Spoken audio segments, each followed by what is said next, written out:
Hi everyone, I'm Shelly from There's No Place Like Home at redheadmommade.wordpress.com.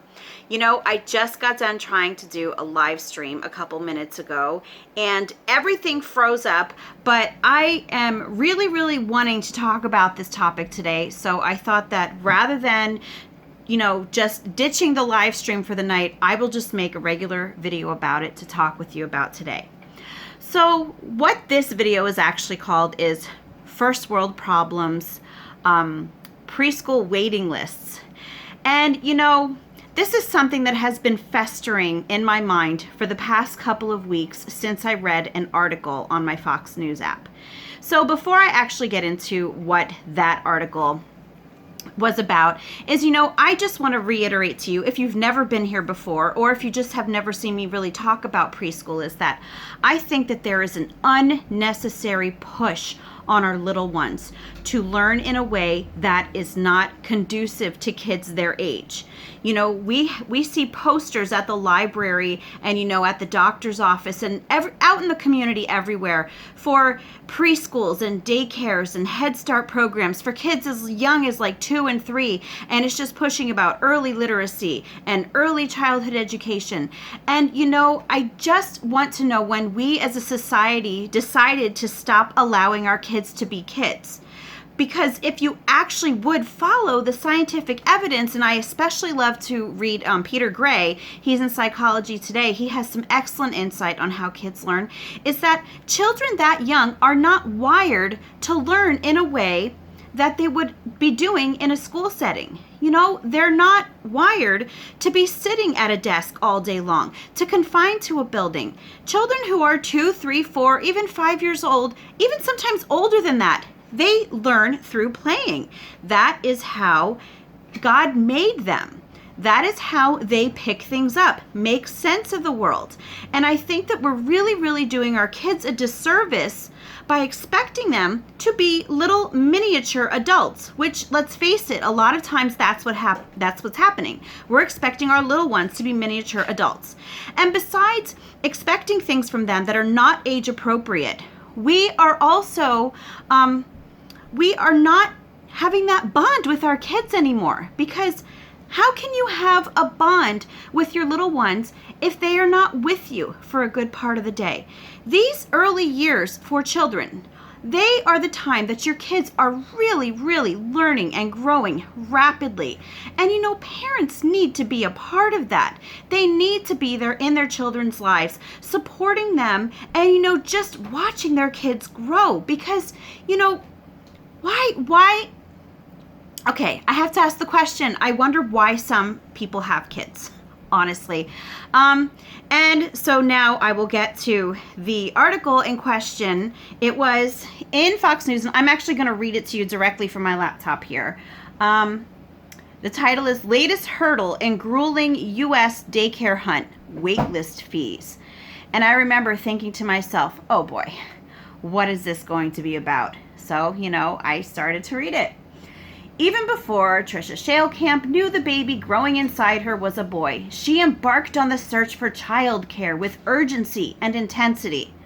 Okay, so she was pregnant and wasn't even far enough along yet to know that she was having a boy, and yet she embarked on the search for childcare with urgency. And, okay, let's just move on. She visited 24 centers in the Seattle area, created spreadsheets with notes, and paid at least $500 in non-refundable waiting list fees. All right. I've got 11 kids. And, when I was pregnant with my children, I was excited. And you can say she's excited too, but I was excited. And do you know why I was excited? I was excited because I couldn't wait to hold my kids. I couldn't wait to feed my kids, to watch them grow, to dress them, to take them places, to introduce them to the world. And yet it seems like there are some people who are excited about what prestigious daycare or preschool they're going to get their kids into. So, let's go on. In the end, she was not offered a coveted spot at most of the places advertising childcare services for kids age 5 and younger. And now, a decade later, Shailcamp doesn't expect to see that money again.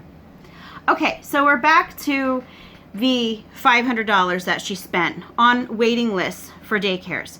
And, I cannot help but think, with all of the problems that we have in this world, and this is where the title for this video actually stems from, with all of the problems that we have in the world today, we just had a hurricane yesterday. My sister actually, she lives in Panama City, Florida. Her apartment complex was like wiped out. First it was a hurricane and then like a tornado went through. So, we've got issues like that going on. We have homeless people. We have child trafficking. We have children who go to bed hungry every single night. We have rising crime rates. We have earthquakes. But this article, it makes it seem like you're supposed to feel sorry for a family because they shelled out $500 for their unborn child to be put on a waiting list for preschool and they didn't get in and they didn't get their money back. I'm failing to see the connection for how that is supposed to matter in the long run. Do you see what I'm saying? Like, have we as a society become so self-absorbed with things like this that we actually think that this is the stuff that matters? This is the stuff worth reporting.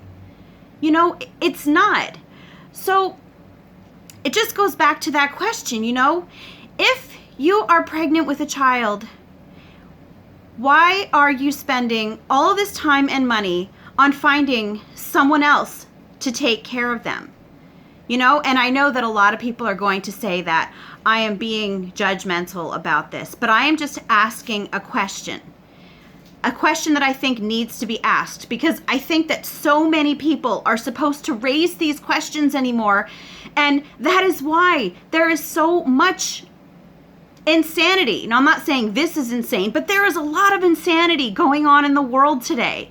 And I think that a lot of it is because we have been silenced into thinking that we just cannot point out that sometimes there might be a better way. Back in biblical times, this would be called exhortation, okay? And when did it become not okay to exhort people, okay? Because the thing is that sending your kids to a prestigious daycare or preschool, you can't tell me that the vast majority of these parents are doing it for their kids. I would honestly have to say that a vast majority of these parents are doing it for their own self-esteem. They are doing it as a matter of pride. They are doing it so that they can say that their child goes to the such and such, daycare, that prestigious one down the street with the waiting list. And that's not going to help your children. Kids need to play in order to learn.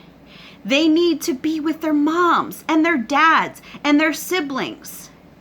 That is how children grow to feel safe, to feel loved, and to just be the people that God created them to be. Your 2-year-old does not need to be wearing a uniform and doing worksheets and learning Latin. No, that does not need to be happening. And I want, I just want you to think to yourself, if this is the mentality that you have, I just want to know why. What is it that you think that is going to accomplish? Because, I don't know, but I'm wondering if this mentality, now not necessarily the prestigious schools, okay, but I'm wondering if this mentality of that kids have to go to school when they're like 2 or 3 years old, whether it's through Head Start or through some fancy expensive school that apparently doesn't give refunds for their waiting list, how is that helping your children? They don't need to learn like that, okay? Let your kids be kids. Honestly, I was just watching and reading videos today on college students and like the things that they were saying on their campuses and at their protests and everything. And I just see this huge entitlement syndrome going through all those kids at the college campuses.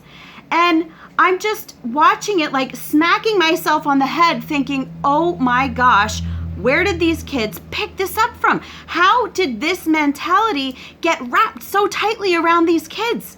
And then that was when I realized these kids, a lot of them, have probably been in school since they were tiny.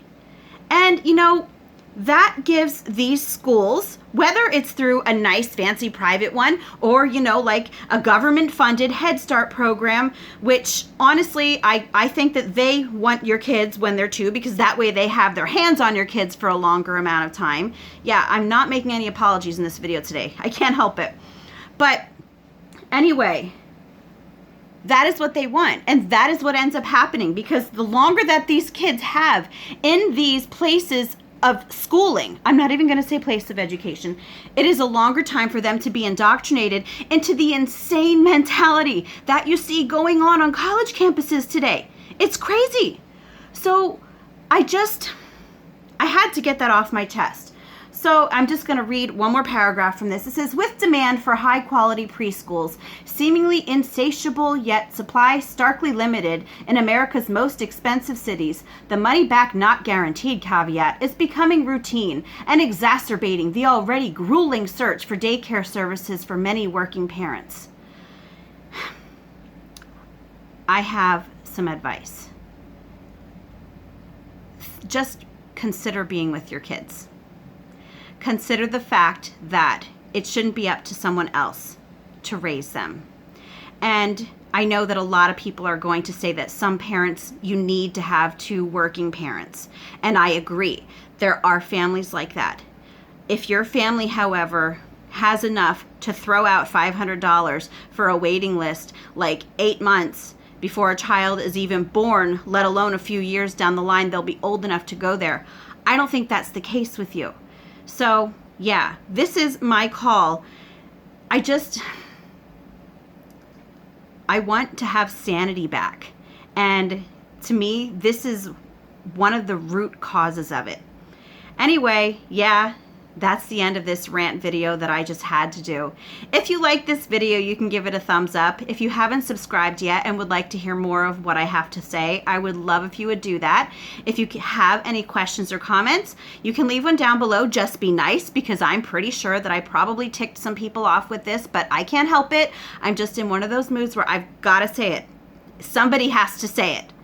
And if you like my work, I encourage you to support me on Patreon, or at least to check out my page there and see what rewards I have for you there. And I hope you have a great day.